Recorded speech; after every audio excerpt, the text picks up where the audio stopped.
To determine what kind of question this is, let's jump below the passage to the question itself. Which one of the following is an assumption required by the economist argument? This idea of an assumption being required is our signal that we are dealing with a necessary assumption question. So the answer is going to be a claim that has to be true in order for the argument to have a chance to work. The other four choices will be claims that just aren't necessary to the argument's survival, either because they're not relevant or they're too strong to be necessary or some reason like that. So pause your video now if you'd like to try this question on your own. Otherwise, let's move on to the explanation. Okay, let's read the stimulus together. When reading for a necessary assumption, you'll want to really understand the main conclusion and evidence of the speaker's argument. And I want you to see if you can detect any kind of gap between the conclusion and evidence. So the economist says, our economy's weakness is the direct result of consumers' continued reluctance to spend, which in turn is caused by factors such as high-priced goods and services. This reluctance is exacerbated by the fact that the average income is significantly lower than it was 5 years ago.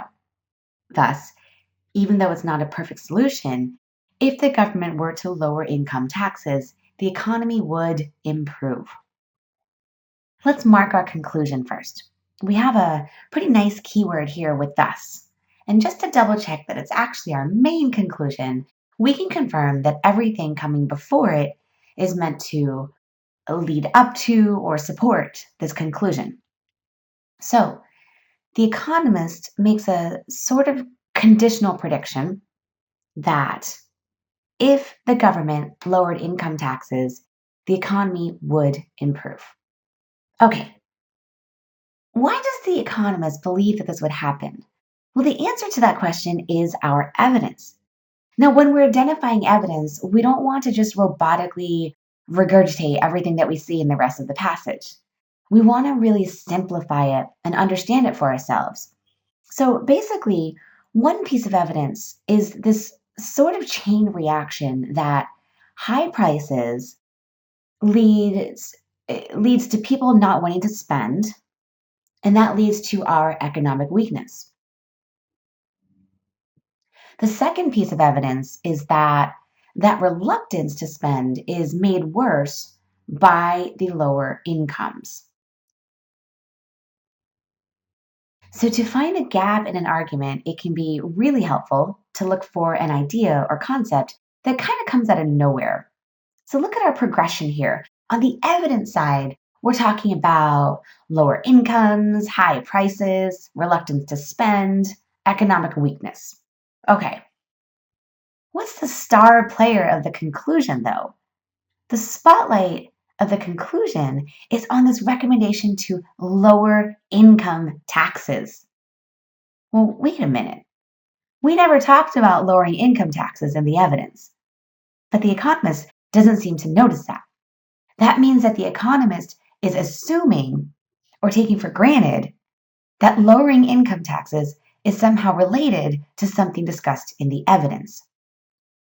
So the economist here believes that if the government lowered income taxes, something from the evidence would happen. What is that thing?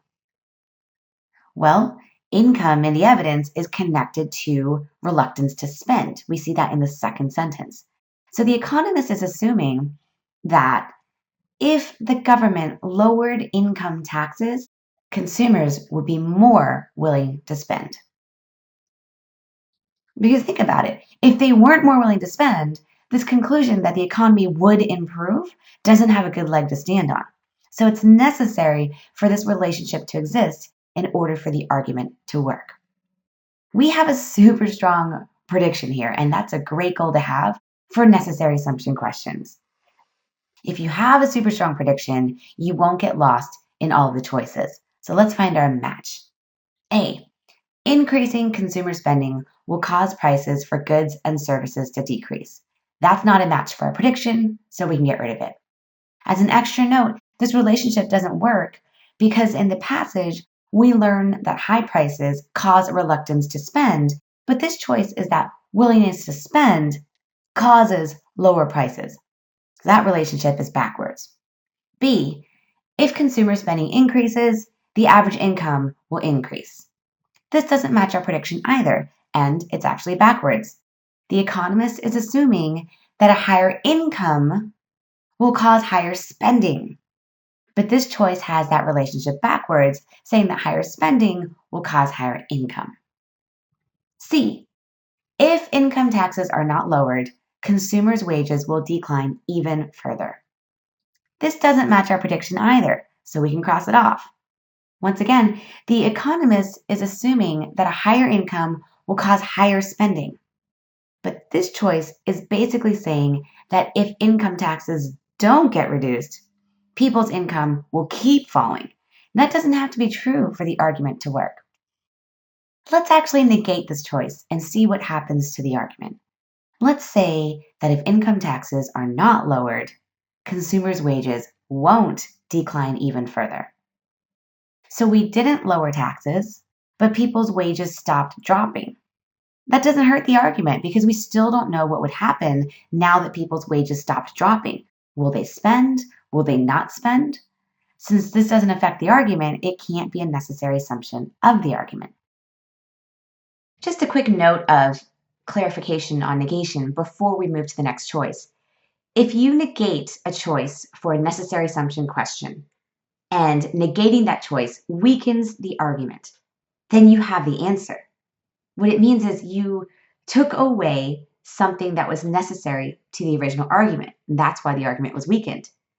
If you negate a choice and it does nothing to the argument, or it strengthens the argument, then that's not the answer. Think about it this way.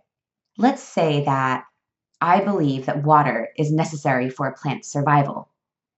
If I wanted to test whether that's really true, what I would want to do is take water away and see what happens. If that plant is weakened, then yes, water must be necessary. If nothing happens to the plant, then I guess water wasn't necessary after all because I took water away and the plant was still okay. So that's the idea behind testing necessary assumption choices by negating them and then seeing what the impact is on the argument to do so. Okay, let's move on. D, consumers will be less reluctant to spend money if income taxes are lowered. This is a match. This is almost exactly what we predicted. And to test it, let's negate this choice. What if consumers wouldn't be less reluctant to spend money if income taxes are lowered? In other words, let's say they still just don't want to spend money even though their income taxes were lowered. In that case, the economist's argument falls apart because the lowering of income taxes wouldn't improve this economy that's weak because people aren't spending. So choice D is a necessary assumption, and we can select it on test day. For the record, E is irrelevant to the argument because it focuses on government spending, which isn't something that the economist ever addressed. So an idea that's irrelevant to the argument can't be a necessary assumption.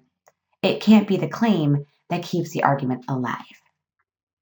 So to recap, for necessary assumption questions, it's helpful if you can phrase the conclusion and the evidence simply and accurately on test day. Then you can look for the gap between the evidence and the conclusion and make a prediction for what must be true but wasn't stated in order for the argument to work. If you want to test a choice, you can negate it and see what happens. If negating the choice does nothing to the original argument or makes it better, then that choice is wrong. If negating a choice makes the original argument fall apart, then you've got your answer.